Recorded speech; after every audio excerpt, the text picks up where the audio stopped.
آپ نے سنا ہوگا حضور نے سورہ رحمان کے بارے میں فرمایا ہے، سورۃ الرحمان عروس القرآن، یہ سورہ رحمان جو ہے یہ قرآن کی دلہن ہے۔ جیسے دلہن کو آپ خوشنما لباس پہناتے ہیں، آراستہ پیراستہ اس کو گہنے اور اس کو زیور پہناتے ہیں، تو جس طریقے سے سجاتے ہیں آپ دلہن کو، اللہ تعالیٰ نے ایک سورت قرآن مجید میں یہ ایسی رکھی ہے سورہ رحمان کہ اسے خوب سجایا ہے۔ اس میں الفاظ کا در و بست، اس کا اپنا ایک ڈیوائن میوزک ہے۔ وہ تو اللہ تعالیٰ قراء جو ہے خاص طور پر مصر کے قراء، اللہ تعالیٰ ان پر رحمت نازل فرمائے، ان کی خطاؤں سے درگزر کرے۔ جس طرح قرآن کے انٹرنسک میوزک کو انہوں نے واضح کیا ہے، واقعہ یہ ہے کہ اگر یہ لوگ نہ ہوتے، شیخ عبد الباسط محمد عبد الصمد، شیخ محمود خلیل الحسنی، یہ لوگ کہ جنہوں نے قرآن کے اس غنا میوزک، یہ لفظ جو ہے آپ حیران نہ ہو کہ میں یہ کوئی شاید توہین کر رہا ہوں قرآن کی، حضور نے یہ لفظ استعمال کیا، تغنو، اس قرآن کو اچھی سے اچھی خوشلحانی کے ساتھ پڑھو۔ من لم یتغن بالقرآن فلیس منا، جو قرآن کو بہتر سے بہتر انداز میں، اچھی سے اچھی آواز میں، خوشلحانی کے ساتھ پڑھنے کی کوشش نہیں کرتا، وہ ہم میں سے نہیں۔ بلکہ ایک مرتبہ حضور رات کے وقت آپ گشت پر تھے اپنے ساتھیوں کے حالات معلوم کرنے کے لیے۔ حضرت ابو موسیٰ اشعری رضی اللہ تعالیٰ عنہ ایک صحابی ہیں، ان کے گھر کے پاس سے گزر ہوا، وہ رات کو تہجد پڑھ رہے تھے، کھڑے ہوئے کیف کے عالم میں قرآن تلاوت کر رہے ہیں۔ حضور کو بہت پسند آئی ان کی قرات، کافی دیر تک وہاں کھڑے سنتے رہے۔ اب انہیں کیا پتا کون سن رہا ہے، بالکل اسی طرح سمجھ لیجئے ایک بات یاد آئی ہے، حضور فرماتے ہیں کہ جس طرح کان لگا کر اللہ قرآن کو سنتا ہے کسی چیز کو نہیں سنتا۔ ہمیں نظر نہیں آتا نا، ہمیں معلوم نہیں، ہم قرآن پڑھ رہے ہیں تو سننے والا کون ہے؟ سب سے زیادہ کان لگا کر خود اللہ۔ یہاں اس لیے مجھے یاد آیا کہ ابو موسیٰ اشعری کو کیا پتا تھا کہ کون سن رہا ہے؟ وہ اپنی کیفیت میں نماز میں تہجد میں قرآن کی تلاوت کر رہے تھے، اور ظاہر بات ہے ان کے گھر ایکڑوں میں بنے ہوئے نہیں تھے، ایک ایک کمرہ، ایک ایک کوئی حجرہ، ایسے تو گھر تھے نا صحابہ کے، لہذا حضور پاس سے گزرے، آواز آئی، کافی دیر سنتے رہے۔ اس کے بعد آپ تشریف لے گئے، صبح فجر میں ملاقات ہوئی تو حضور نے تحسین کے انداز میں فرمایا، یا ابا موسیٰ انک قد اوتیت مزمارا من مزامیر آل داؤد، اے ابو موسیٰ تمہیں تو آل داؤد کے سازوں میں سے ایک ساز اللہ نے عطا فرما دیا۔ جس طرح حضرت داؤد، لہن داؤدی مشہور ہے کہ جب وہ پچھلے پہر رات کو حمد کے ترانے الاپتے تھے، قرآن میں ہے کہ پرندے شامل ہو جاتے تھے ساتھ، اور پہاڑ وجد میں آتے تھے، پہاڑ بھی ان کے ساتھ شریک ہوتے تھے۔ تو جس طرح کا اللہ نے ان کو لہن عطا فرمایا تھا، حضور نے تحسین کے انداز میں فرمایا ہے ابو موسیٰ اشعری، اللہ نے تمہیں بھی آل داؤد کے سازوں میں سے ایک ساز عطا فرمایا ہے۔ بہرحال قرآن مجید کا جو یہ میوزک ہے، قرآن کے الفاظ کا جو حسن ہے، جہاں تک حسن معنوی ہے وہ تو ہر لفظ میں ہے، لیکن یہ حسن ظاہری، حسن صوتی، حسن لفظی، یہ اپنے کلائمیکس پر آپ کو نظر آئے گا سورہ رحمان۔ لیکن قرآن میں یہ سورت اس اعتبار سے بھی ممتاز ہے، اس کی 4 آیات پر ذرا توجہ کریں گے، عجیب حقائق سامنے آئیں گے۔ جہاں یہ قرآن مجید کے حسن صوت اور حسن لفظی کی معراج ہے، وہیں اس کی پہلی 4 آیات میں 4 چوٹی کی چیزوں کا ذکر ہے، سب سے اونچی چیز ہے۔ پہلی آیت کیا ہے؟ الرحمن، ایک آیت ہو گئی۔ رحمان کیا ہے؟ اللہ کا نام ہے۔ کبھی آپ نے غور کیا اللہ کے ناموں میں سب سے پیارا نام کون سا ہوگا؟ رحمان۔ کیوں؟ اس کا مادہ کیا ہے؟ رحمت۔ ہمیں سب سے بڑھ کر جس چیز کی ضرورت ہے وہ کیا ہے؟ رحمت خداوند۔ نام اچھی طرح سن لیجئے اس حضور کے قول کو۔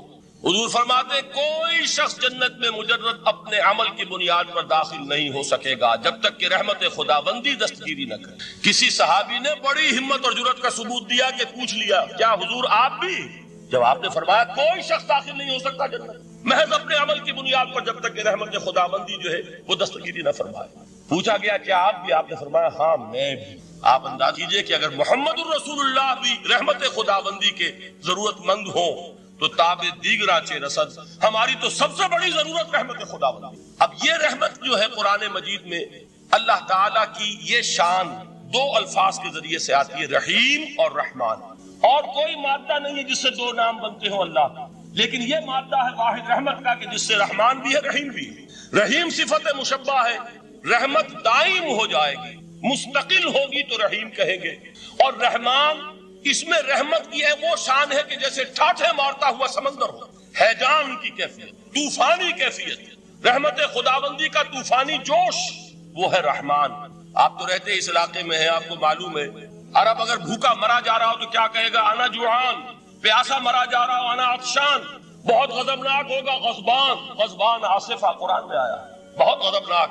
رحمان جس کی رحمت جو ہے جوش میں ہے، ٹھاٹھے مارتے ہوئے سمندر کے مالک۔ تو یہ اللہ تعالیٰ کے ناموں میں سب سے پیارا نام۔ اب آگے چلیے، الرحمن علم القرآن، رحمان نے قرآن سکھایا۔ رحمت خداوندی کا سب سے بڑا مظہر، رحمان کی رحمانیت کا سب سے بڑا مظہر قرآن ہے۔ ان میں جو منطقی ربط ہے اس کو سمجھتے جائیے۔ اچھا آپ یہ سوچئے، جو علم بھی انسان کو حاصل ہوا وہ کس نے دیا؟ اللہ نے۔ سائنس کا علم کس نے دیا؟ اللہ نے۔ علم آدم الاسماء کلھا، وہ علم الاسماء جو حضرت آدم کو دے دیا گیا تھا ازل میں، یہ اسی کا ظہور ہے، یہ اسی کی ایکسفولیشن ہے جو ہو رہی ہے اور ہوتی رہے گی ابھی۔ اور جو اور دوسرے علم ہے وہ کس نے دیا؟ اللہ نے۔ لا یحیطون بشیء من علمہ الا بما شاء، مخلوق میں سے کوئی اللہ کے علم میں سے کسی شے کا احاطہ نہیں کر سکتا مگر وہ جتنا اللہ دینا چاہے۔ لیکن یہ کہ تمام علوم میں چوٹی کا علم قرآن، نوٹ کرتے جائیے، چوٹی کی چیزیں جمع کیجیے۔ اللہ کے ناموں میں چوٹی کا نام رحمان، اللہ نے جو کچھ انسان کو سکھایا اس میں چوٹی کا علم قرآن۔ خلق الانسان، انسان کو پیدا فرمایا۔ سوال یہ کہ حیوانات کو کس نے پیدا فرمایا؟ آسمان کس نے پیدا کیا؟ زمین کس نے پیدا کی؟ میرا مالک اللہ، میرا رازق اللہ، میرا محافظ اللہ، میرا مددگار اللہ، میرا پشت پناہ اللہ، میرا دوست اللہ۔ یہ دوستی ہے اللہ کی جو لب لباب ہے، حاصل ہے ایمان کا، اسی کا نام ولایت ہے۔ اولیاء اللہ کے سروں پر سینگ نہیں ہوتے، جس کے دل میں ایمان راسخ ہو چکا ہو وہی اللہ کا ولی ہے، جسے اللہ پر یقین ہو چکا ہے وہی اللہ کا ولی ہے، جسے یقین ہے اللہ میرے ساتھ ہے، میرا مددگار، میرا پشت پناہ، میرا ساتھی، میرا دوست، میرا محبوب، میرا محب۔ اللہ اہل ایمان سے محبت کرتا ہے۔ واللہ یحب الصادقین، ان اللہ یحب الذین یقاتلون فی سبیلہ صفا کانہم بنیان مرصوص۔ اللہ محبت کرنے والا، اہل ایمان محبوب، اور اہل ایمان محبت کرنے والے اللہ محبوب۔ والذین آمنوا اشد حبا للہ۔ آپ تصور کیجئے جسے یہ رشتہ ایمان یا رشتہ ولایت حاصل ہو جائے، الا ان اولیاء اللہ لا خوف علیہم ولا هم یحزنون، آگاہ ہو جاؤ، اللہ کے دوستوں کے لیے نہ کوئی خوف ہے نہ کوئی حزن ہے۔ اور میں بیان کر چکا تھا، خوف اور حزن کے خاتمے ہی کا نام امن۔ زوال خوف، زوال حزن، یہ خوف اور حزن کیوں آتے ہیں بار بار؟ اللہ تخافوا ولا تحزنوا، دونوں آ گئے۔ الا ان اولیاء اللہ لا خوف علیہم ولا هم یحزنون، پھر وہی دو۔ وہ کیوں ہے؟ خوف ہوتا ہے کسی مستقبل کی بات کا، یہ نہ ہو جائے، وہ نہ ہو جائے، یہ نقصان نہ پہنچ جائے، یہ تکلیف نہ ہو، یہ غضب نہ آ جائے، خوف ہے مستقبل سے۔ حزن ہے یہ کیوں ہوا، یہ نہیں ہونا چاہیے تھا، یہ میرا فلاں چیز میرے ہاتھ سے جاتی رہی ہے، فلاں موقع نکل گیا، اب بیٹھے ہوئے ہیں اندر ہی اندر کوڑ رہے ہیں، صدمہ ہے اور رنج ہے۔ اور جو اللہ پر ایمان رکھتا ہے وہ جانتا ہے ما اصاب من مصیبت فی الارض ولا فی انفسکم الا فی کتاب من قبل ان نبرأها ان ذلک علی اللہ یسیر لکی لا تعصوا علی ما فاتکم ولا تفرحوا بما آتاکم واللہ لا يحب كل مختال فخور۔ اس زمین میں یا تمہاری جانوں میں کوئی تکلیف، کوئی مصیبت نہیں آ سکتی سوائے اس کے کہ جو اللہ نے لکھ دی ہو، اس سے پہلے کہ وہ ظاہر ہو۔ جس کو یہ حقیقت معلوم ہو گئی اس کو یہ طرز عمل اختیار کرنا چاہیے، جو چیز چھن جائے، جاتی رہے، چھوٹ جائے، اس پر افسوس نہ کرو۔ کس نے چھینی؟ دوست نے۔ دوست کے فیصلے پر شکایت، دوستی کو بٹا لگا رہے ہو، سرے تسلیم خم ہے جو مزاج یار میں آئے۔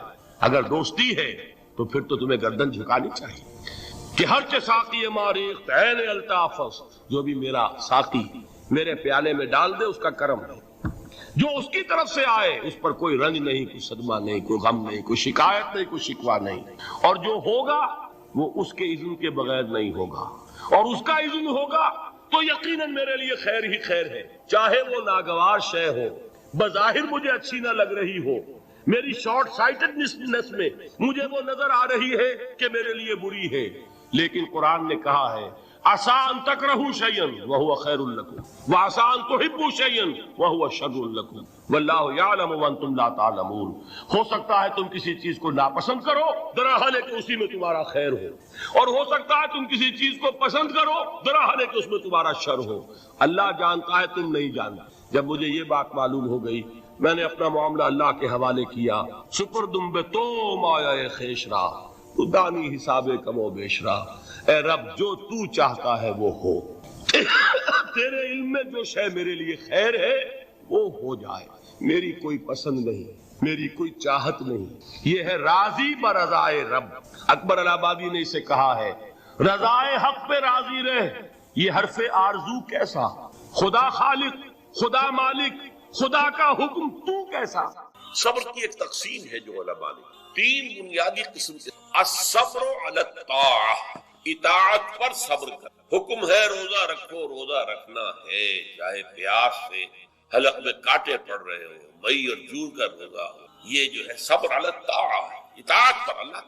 آپ کہیں گے ہوئے سوات کا آغان، صبح کا وقت ہے اور آپ کو وضو کر دیے، پانی موجود ہے لیکن یخ، ہاتھ لگانے سے بھی انسان خوف کھاتا، اتنا یخ، لیکن جب پانی ہے تو وضو تو صبر کر۔ یہ صبر علی الطاعہ کی ایک مثال ہے کہ اطاعت جو ہے اس کے لیے صبر کرنا، جھیلنا، اس کی سختی کو برداشت کرنا، اس میں جو تکلیف ہو، اللہ یہ کہ انسان بیمار ہو اور اندیشہ ہو کہ اتنے ٹھنڈے پانی کے استعمال کرنے سے جان جانے کا اندیشہ ہو، وہ بات دوسری ہو، لیکن ایک آدمی صحت مند ہے، کوئی ایسا عذر نہیں ہے، کوئی بیماری نہیں، تو اسے بہرحال وضو کرنا پڑے گا، اس لیے کہ وضو جو تیمم کی شرط ہے کہ پانی موجود نہ ہو، وہ شرط یہاں پوری ہے، پانی تو اویلیبل۔ تو صبر علی الطاعہ، اطاعت پر صبر، تمام احکام جو ہے شریعت پر عمل کرنا۔ اب صبح کا وقت ہے، ابھی آپ کو بڑی بسا اوقات ہوتا ہے، آپ کا بھی تجربہ ہوگا، کوئی مریض ساری رات کراہتا رہا، فجر کے قریب آ کر ہو جاتا، سو جاتا، یہ بڑی ٹھنڈی جو ہے وہ نیند ہو صبح کا۔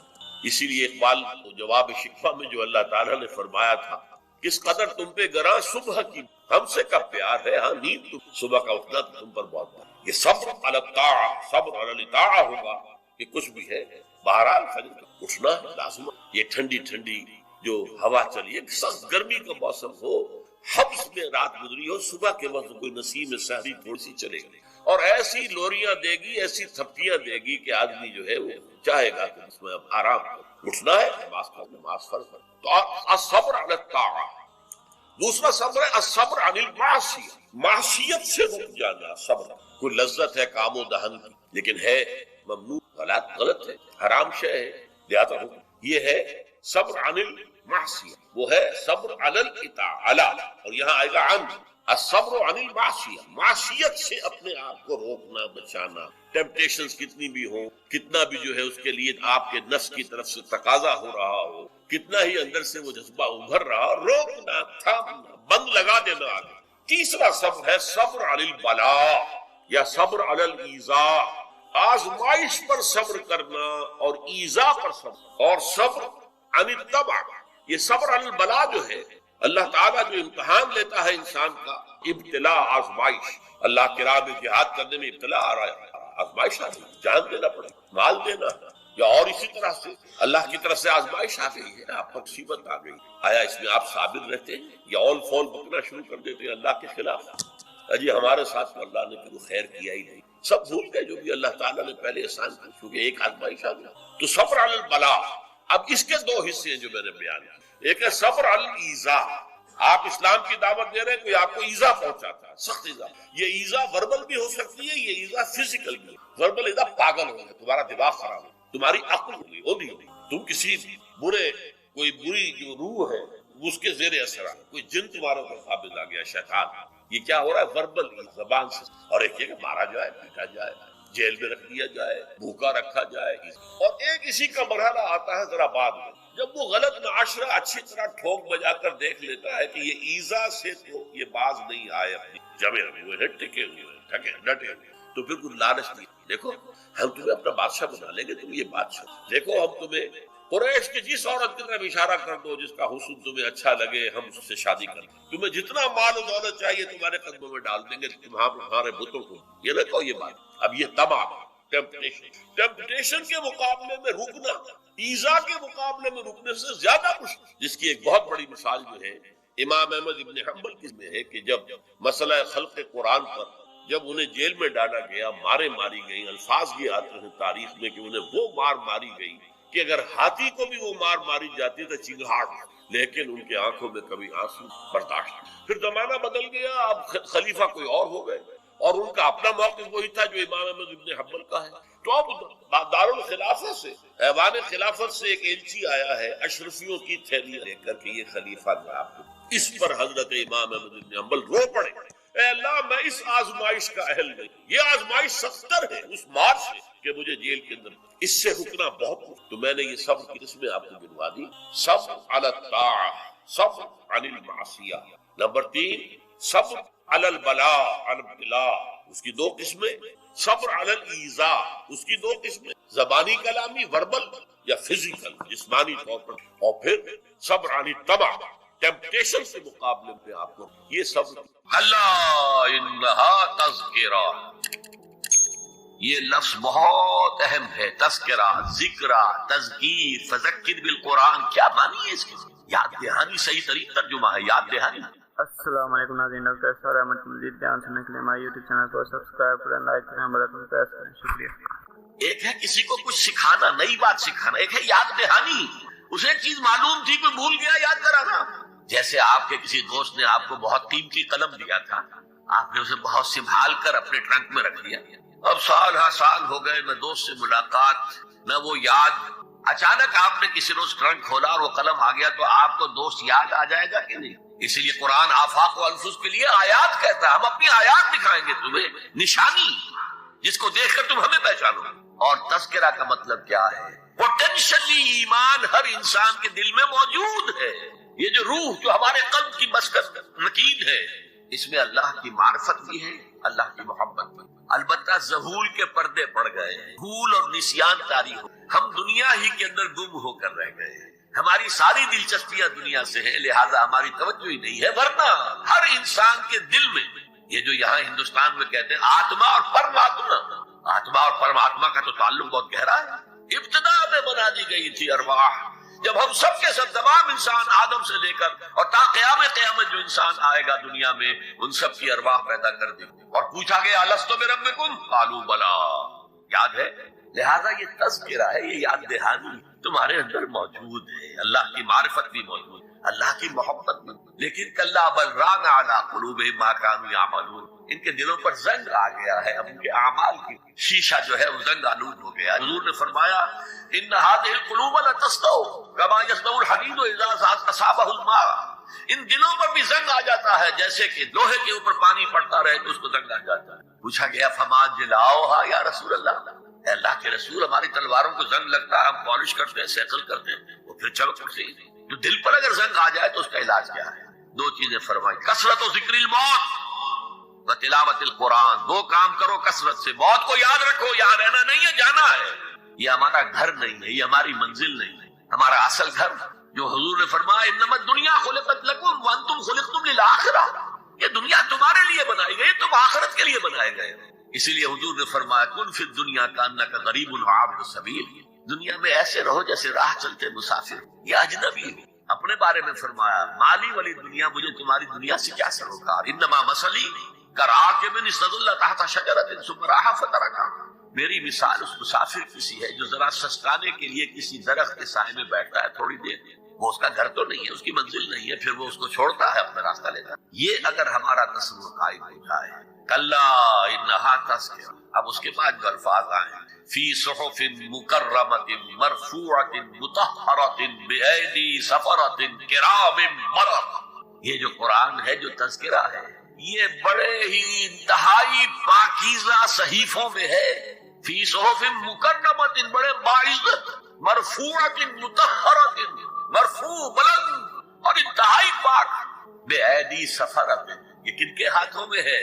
لکھنے والے وہ فرشتے، بایدی سفرۃ کرام بررہ، جو نہایت باعزت ہے، بہت وفادار ہے اللہ. یعنی اصل قرآن کہاں ہے؟ لوح محفوظ میں ہے. اصل قرآن کہاں ہے؟ ابھی اگلی اب جو پڑھیں گے ہم، کتاب مکنون، چھپی ہوئی کتاب کے اندر ہے. اصل قرآن کہاں ہے؟ وَإِنَّهَا لَفِي أُمِّ الْكِتَابِ لَدَيْنَا لَعَلِيٌّ عَظِيمٌ، یہ تو اس ام الکتاب میں جو ہمارے پاس ہے، بہت بلند ہے اور بہت عظمت والا ہے. جو لوگ اللہ پر ایمان لائیں، کہیں کہ ہمارا رب اللہ ہے، پھر اس پر جم جائیں، ان پر فرشتوں کا نزول ہوتا ہے. نہ کوئی غم کرو نہ خوف، خوشیاں مناؤ جنت کی جس کا تم سے وعدہ کیا گیا تھا. اللہ